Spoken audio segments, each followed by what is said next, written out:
रवि शुक्ला का तबादला कोई असामान्य बात नहीं थी। सरकारी नौकरी में ये सब चलता रहता है। फाइल आती है, आदेश निकलता है और इंसान अपनी जिंदगी को एक जगह से उठाकर दूसरी जगह रख देता है। रवि भी वही कर रहा था।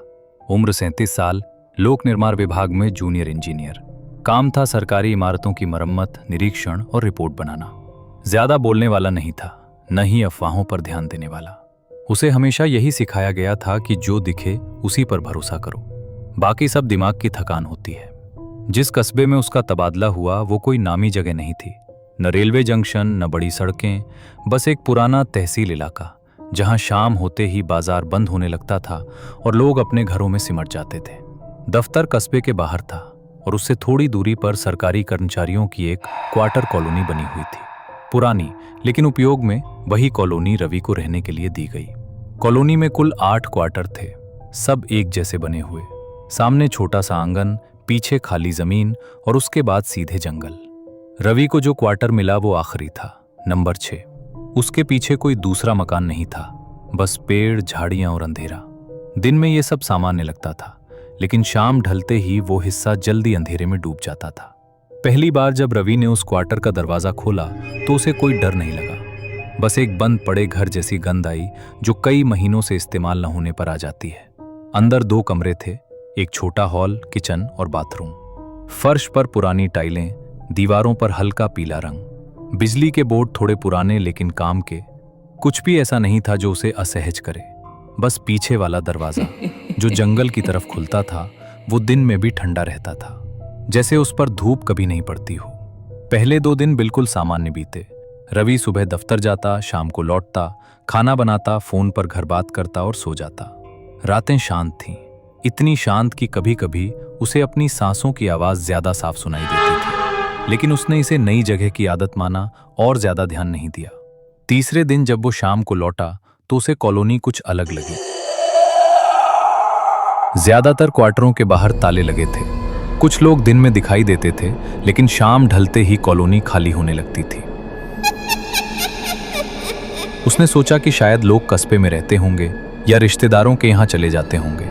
उसने किसी से पूछा नहीं, क्योंकि सरकारी जगहों पर सवाल पूछना अक्सर अनचाही नजरें खींच लेता है। उसी रात लगभग 11 बजे रवि सोने चला गया। नींद गहरी थी, लेकिन रात के 2:30 बजे उसकी आंख अपने आप खुल गई।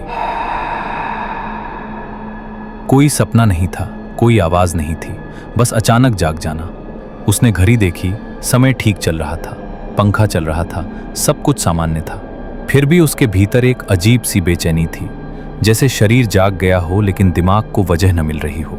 वो पानी पीने उठा, हॉल तक गया, लाइट जलाई, सब कुछ वैसे ही था जैसा छोड़कर सोया था। लेकिन वापस कमरे में लौटते समय उसकी नजर पीछे वाले दरवाजे पर पड़ी। दरवाजा बंद था, कुंडी लगी थी, फिर भी फर्श के पास हल्की सी नमी दिख रही थी, जैसे किसी गीली चीज ने वहां कुछ देर पहले जगह छोड़ी हो। उसने हाथ से छूकर देखा, ठंडा था, सामान्य ठंड से ज्यादा ठंडा। रवि ने इसे नमी या मौसम का असर समझकर अनदेखा किया। वापस बिस्तर पर लेट गया, लेकिन नींद देर तक नहीं आई। कमरे में एक अजीब सी ठंड फैलने लगी थी, ऐसी ठंड जो पंखे से नहीं आती बल्कि दीवारों से निकलती हुई महसूस होती है। उसने चादर ओढ़ ली और आंख बंद कर ली, खुद को समझाते हुए कि दिमाग जरूरत से ज्यादा सोच रहा है। अगली सुबह जब वो दफ्तर गया तो उसके चेहरे पर थकान साफ दिख रही थी। सहकर्मियों ने कुछ नहीं पूछा और रवि ने भी कुछ नहीं बताया, क्योंकि उसके पास बताने के लिए कोई ठोस बात नहीं थी। बस एक एहसास था जो शब्दों में ढल नहीं रहा था। उस रात फिर वही हुआ। 2:30 बजे के आसपास उसकी आंख खुली। इस बार कमरे की ठंड पहले से ज्यादा थी।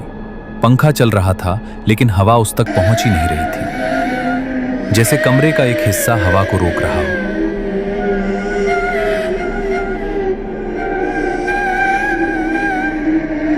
वो बिस्तर पर बैठ गया और उसी पल उसे साफ महसूस हुआ कि वो उस घर में अकेला नहीं है।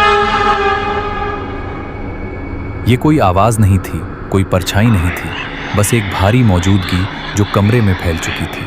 वो देर तक बैठा रहा, बिना हिले, बिना आवाज किए। और जब सुबह की हल्की रोशनी खिड़की से अंदर आई तब जाकर उसके शरीर ने थोड़ी राहत ली।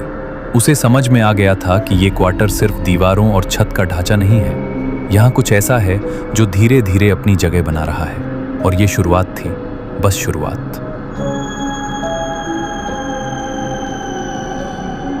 अगले दिन रवि ने जानबूझकर देर तक दफ्तर में काम किया, फाइलें निपटाईं, साइट की रिपोर्ट दोबारा देखी। ऐसा नहीं था कि काम बहुत ज्यादा था, बल्कि वो उस क्वार्टर में जल्दी लौटना नहीं चाहता था, क्योंकि अब उसे दिन और रात के फर्क का एहसास होने लगा था।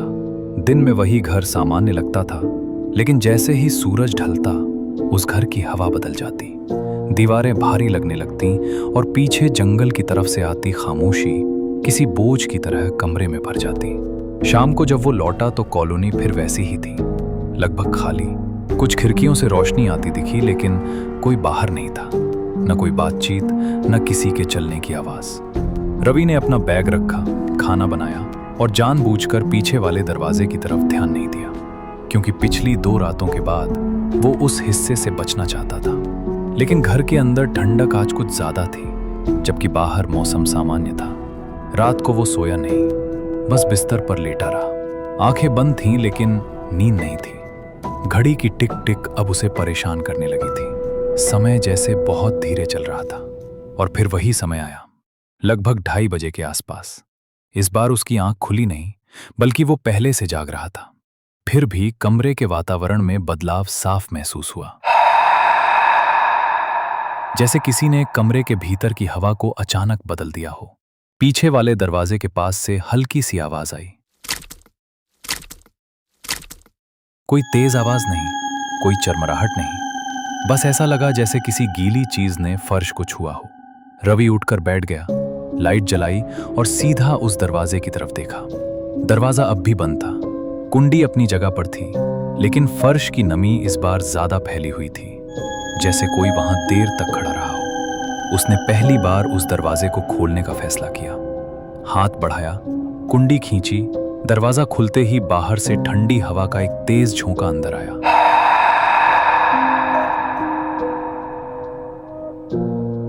जंगल बिल्कुल शांत था, न कोई कीड़ा, न कोई पत्ते की आवाज, बस घना अंधेरा। टॉर्च की रोशनी में उसने जमीन देखी। मिट्टी गीली थी, जबकि पिछले कई दिनों से बारिश नहीं हुई थी, और उस गीली मिट्टी पर पैरों जैसे निशान थे।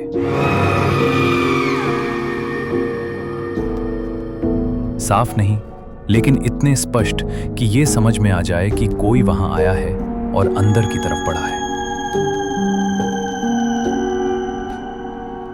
रवि ने दरवाजा तुरंत बंद कर दिया, कुंडी लगाई और दीवार के सहारे बैठ गया।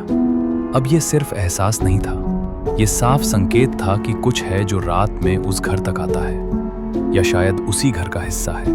उसके हाथ ठंडे पड़ चुके थे, दिल की धड़कन तेज थी, लेकिन दिमाग अभी भी यही मानने को तैयार नहीं था कि वो किसी असामान्य चीज का सामना कर रहा है। अगले दिन उसने दफ्तर में एक बुजुर्ग चपरासी से हल्की बातचीत की। सीधे सवाल नहीं पूछे, बस कॉलोनी के बारे में सामान्य बातें की। उस बुजुर्ग ने बात घुमाने की कोशिश की, लेकिन एक वाक्य उसके मुंह से अपने आप निकल गया, साहब वहां रात को ज्यादा मत रहा करो।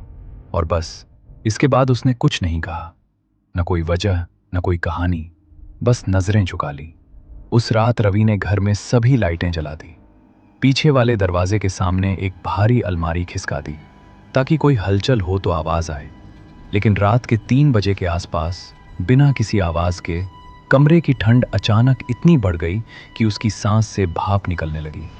लाइटें जल रही थीं, फिर भी कमरे के कोने अंधेरे से भरे थे, जैसे रोशनी वहां तक पहुंचने से डर रही हो। तभी उसे महसूस हुआ कि कमरे के बीचों बीच खड़े होकर कोई सांस ले रहा है, बहुत धीमी, बहुत भारी सांस। अलमारी अपनी जगह पर थी, दरवाजा बंद था, लेकिन मौजूदगी साफ थी। इस बार वो सिर्फ महसूस नहीं कर रहा था, उसकी त्वचा पर ठंडा दबाव था, जैसे किसी ने पास खड़े होकर हवा को रोक दिया। रवि का शरीर जड़ हो गया, आवाज गले में अटक गई, और उसी पल उसे समझ में आ गया कि ये सब यहीं खत्म नहीं होने वाला, ये अब और आगे बढ़ने वाला है।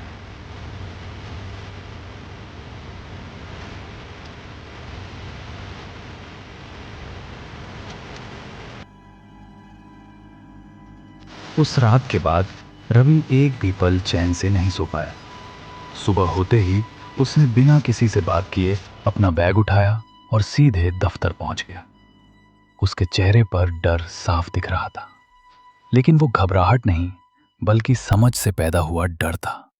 क्योंकि अब तक जो कुछ हो रहा था वो कल्पना नहीं रहा था, वो हर रात दोहराया जा रहा था, एक तय समय पर, एक तय तरीके से, जैसे किसी नियम के तहत। दफ्तर पहुंचते ही उसने अपने वरिष्ठ अधिकारी से साफ शब्दों में बात की। उसने कोई डरावनी कहानी नहीं सुनाई, न भूत प्रेत का जिक्र किया। उसने बस इतना कहा कि क्वार्टर नंबर 6 रहने लायक नहीं है। वहां रात में अजीब गतिविधियां होती हैं और वो वहां नहीं रह सकता। अधिकारी ने पहले फाइलों में देखा, फिर कुछ देर चुप रहा और बिना कोई सवाल पूछे दूसरी चाबी निकालकर मेज पर रख दी। ये वही पल था जब रवि को समझ में आ गया कि वो अकेला नहीं है जिसने ये सब महसूस किया है। बाद में उसी बुजुर्ग चपरासी ने, जो पहले चुप रहा था, रवि को पूरा सच बताया। कई साल पहले उसी क्वार्टर में एक वॉचमैन तैनात था। उसकी ड्यूटी रात की थी। पीछे जंगल की तरफ अवैध खुदाई और चोरी रोकना उसका काम था। एक रात उसने अकेले ही कुछ लोगों को रोकने की कोशिश की। सुबह उसका शव उसी पीछे वाले दरवाजे के पास मिला। शरीर पर ज्यादा चोट नहीं थी, लेकिन चेहरा ऐसा था जैसे किसी ने उसे बहुत देर तक डर में रखा हो। उस घटना के बाद से जो भी उस क्वार्टर में रात बिताता, उसे वही ठंड, वही नमी और वही मौजूदगी महसूस होती। सरकार ने कभी इसे आधिकारिक रूप से बंद नहीं किया, क्योंकि कागजों में सब कुछ ठीक था, लेकिन अंदर ही अंदर तय कर दिया गया कि वहां किसी को लंबे समय तक नहीं रखा जाएगा। दिन में रहने दिया जाता, रात में नहीं। और यही वजह थी कि कॉलोनी शाम होते ही खाली हो जाती थी। लोग जानते थे, बस बोलते नहीं थे। रवि ने उसी दिन क्वार्टर बदल लिया, पीछे जंगल वाला हिस्सा छोड़ दिया। और जैसे ही उसने वो जगह छोड़ी, उसके बाद न कभी 2:30 बजे नींद टूटी, न कमरे की हवा भारी हुई, न फर्श पर नमी दिखी। लेकिन उस अनुभव ने उसके भीतर कुछ स्थायी छोड़ दिया था। एक एहसास कि कुछ जगहें सिर्फ ईंट पत्थर से नहीं बनती। वहां हुई घटनाएं वहां रुक जाती हैं और समय के साथ सांस लेने लगती हैं। आज भी क्वार्टर नंबर 6 वैसा ही खड़ा है, बाहर से सामान्य, अंदर से खाली। दिन में कोई डर नहीं, लेकिन रात होते ही वही ठंड, वही खामोशी और वही पीछे वाला दरवाजा, जो बंद होने के बावजूद कभी कभी गीली मिट्टी की गंध छोड़ देता है, जैसे कोई अब भी अपनी ड्यूटी निभा रहा हो, बिना आवाज किए, बिना दिखाई दिए, बस मौजूद रहकर।